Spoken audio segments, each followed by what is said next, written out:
ఇప్పుడు CPML mass line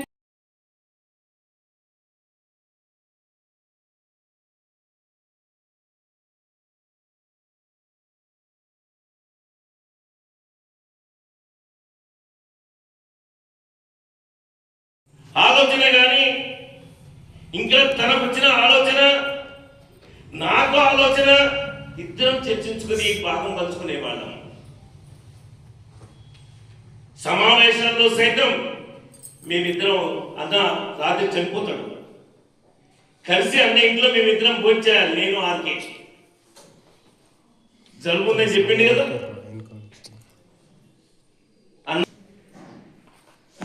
VP నువ్వు RK రాత్రి మన దగ్గరనే భోజనం చేయాలి, ఎక్కడే పడుకోవాలి అని చెప్పిండు. చివరి మాట చివరి చూపు అంతేకాదు తనకు ఏ చర్చ అయినా మేము బాగా మార్చుకునేవాళ్ళం.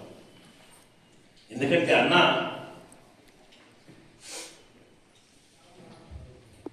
బహిరంగ ఉద్యమాల్లో,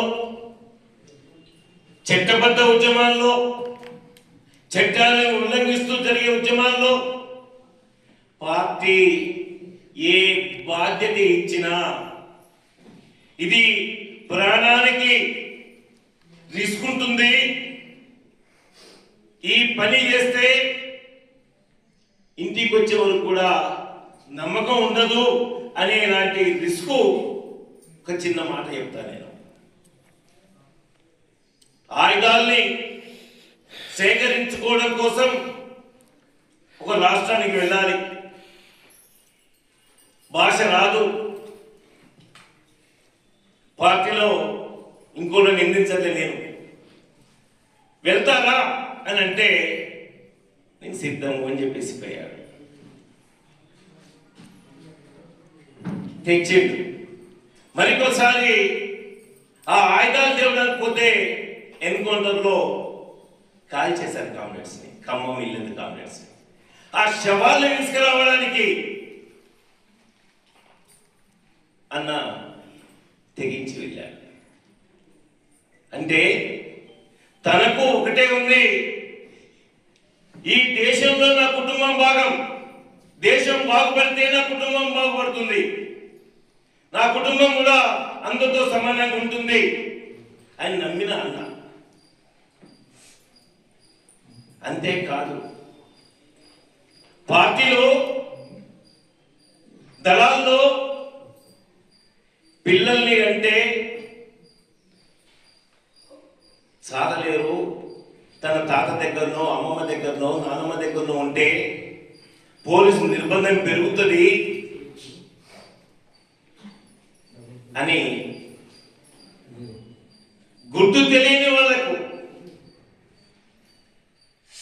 పిల్లలను ఒప్పచెప్పేశారు. ఈరోజు చాలా మంది పిల్లల చదువుల విషయంలో ఏది మంచి హాస్టలు, ఏది మంచి హాస్పిటలు అని ఆలోచించేది. కానీ అన్న ఆ బాబు బాగైంది, కోరైంది, కష్టమైంది, నష్టమైంది ఎన్నడూ చూడలే. వీళ్ళు లీగలయ్యే వరకు కూడా ఆ బాబు మంచి చెడు మన ఎక్కడ తించారు అక్కడ చూశారు. అందుకనే కామ్రేడ్స్, చంద్రశేఖర్ అన్న ఏదైతే మోడీ సర్కార్ అధికారంలోకి వచ్చిన తర్వాత అమెరికాకి లొంగి ఆదాని అంబానికి ఆర్థిక లాభం చేకూర్చడానికి, వ్యవసాయ రంగాన్ని ఒప్పచెప్పడానికి 3 నల్ల చట్టాలను తీసుకొస్తే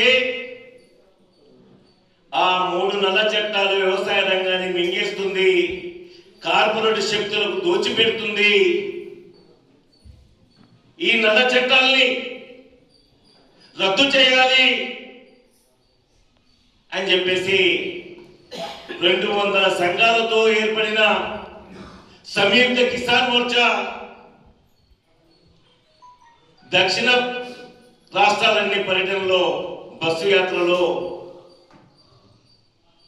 భాష రాకుండా భాష నేర్చుకోవడానికి ఇబ్బంది పడుతూ తను దక్షిణ రాష్ట్రాల పర్యటనలో మొత్తం మన సంఘం తరఫున మన పార్టీ తరఫున ఉత్తర రాష్ట్రాల్లో యూపీ కానీ బీహార్ కానీ ఆ ప్రాంతాలు కూడా తిరిగాడు. కేరళ, తమిళనాడు, కర్ణాటకే కాదు, ఆ విధంగా తను కష్టాలు నీ ఏనాడు లెక్క చేయలేదు. కానీ చివరి సమయంలో తను తీసుకున్న నిర్ణయం మనకు ఆదర్శప్రాయమైనది కాదు, అది తువ్వ కాదు. గుండె నిబ్బరం ఉన్న మనిషి, ధైర్యం ఉన్న మనిషి. మన వాళ్ళకు చెప్పి మన విప్లవోద్యమంలో వచ్చిన విభేదాల వల్ల మనం ఘర్షణ చేసుకొని బోధికదారులు చేసుకుంటున్న సమయంలో ప్రతిఘటన పేరుతో కానీ, ప్రజా ప్రతిఘటన పేరుతో కానీ, జనశక్తి పేరుతో కానీ ఇక్కడ మనం చూసాం పీపుల్స్ వార్. ఈ నేటి మావోయిస్టులు నాటి పీపుల్స్ వార్. మన పార్టీ క్యాడర్పేట మనోహరబాదు, జక్రాన్పల్లి, కొలిపాక, అటు సిరికొండ పోతే గడికోలు, రామడుగు,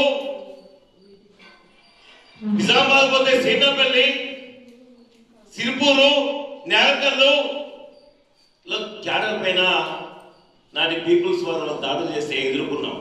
ఆ రకంగానే కామ్రేడ్ చంద్రశేఖర్ అన్న ఒకవైపు విప్లవకారులు కొట్టుకోవద్దు, చంపుకోవద్దు అనే బలమైన అభిప్రాయం ఉన్నప్పటికీ కామ్రేడ్స్ అధ్యక్షులు కమ్మపల్లి, ఆసపుత్తూరు, గరిపోల్, ఉప్పాలపల్లి, అమినాపూర్, గాన్లపేట అనేక గ్రామాల నుంచి వచ్చిన అన్నలు, అక్కలు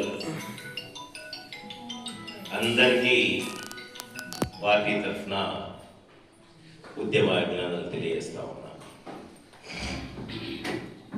ముఖ్యంగా ఇప్పటి వరకు రాయల చంద్రశేఖర్ అన్న కుటుంబం, రాయల చంద్రశేఖర్ అన్న జీవితం, తన ఆశయం మన కామ్రేడ్స్ అందరూ వివరించారు. ఆ ఆశయాన్ని సాధించడానికి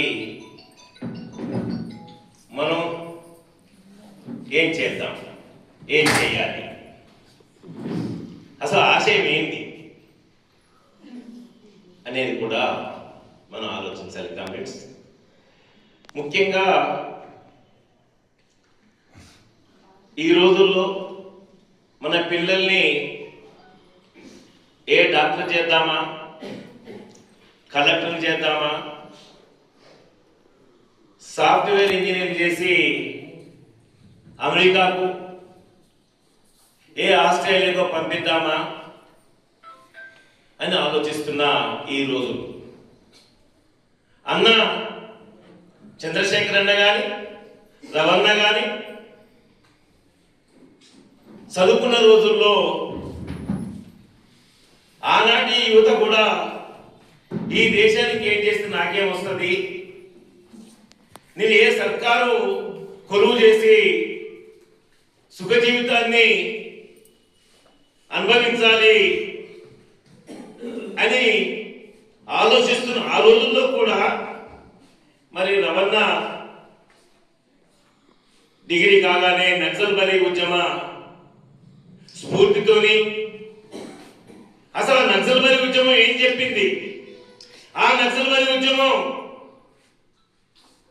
ఏ సిద్ధాంతం మీద ఆధారపడి ఉంది, మరి రవణ దాన్ని ఏ విధంగా అధ్యయనం చేసిండు అని చెప్పేసి చూసి ఆ రోజు నేను నా కుటుంబం కోసం పరిమితం కాదు, ఈ దేశంలో అగ్రకుల పెత్తందారి మనువాద అణిచివేత విధానాన్ని వ్యతిరేకించాలి. కులాలు మతాలు లేని సమాజం కావాలి, అందరం గౌరవంగా బతకాలి. ఆ భూమి మీద కానీ ఆ ఫ్యాక్టరీలో మిషన్ల మీద కానీ అందరికీ హక్కు ఉండాలి. ఒక మాట చెప్పాలంటే ఉత్పత్తి సాధనాల్ని ప్రజల పరం కావాలి, ఆ సమాజం కావాలి అని కోరుకుందే నక్సల్బరీ సిద్ధాంతం. ఆ నక్సల్బరీ సిద్ధాంతాన్ని సాధించడానికి అనేక రూపాలు వేరు. ఆ జోలికి మనం పోకుండా ఉంటే చూద్దాం. ఆ రకంగా ఒక కుటుంబంలో ఆ కుటుంబం 2-3 తరాలుగా ఆ గ్రామం ఆ ప్రాంతం నైజాం సర్కారుకు వ్యతిరేకంగా ఏదైతే ఉద్యమం కొనసాగిందో, మరోవైపు పక్కనే ఉన్న విజయవాడ కానీ పక్కనే ఉన్న ఆంధ్ర ప్రాంతంలో కానీ బ్రిటిష్ సామ్రాజ్యవాదానికి తెల్లదొరలకు వ్యతిరేకంగా జరుగుతున్న ఉద్యమం, దాని ప్రభావం ఇవన్నీ కూడా మన అన్న వాళ్ళ కుటుంబాల పైన ఆ గ్రామం పైన పడి అన్నవాళ్ళు ఈ దేశానికి ఈ ప్రపంచానికి మార్క్సిజమే ఆ సిద్ధాంతమే గొప్పది, దాన్ని ఆచరించాలి అని చెప్పి నమ్మి వచ్చిన కుటుంబం మన చంద్రశేఖర్ అన్న వాళ్ళది.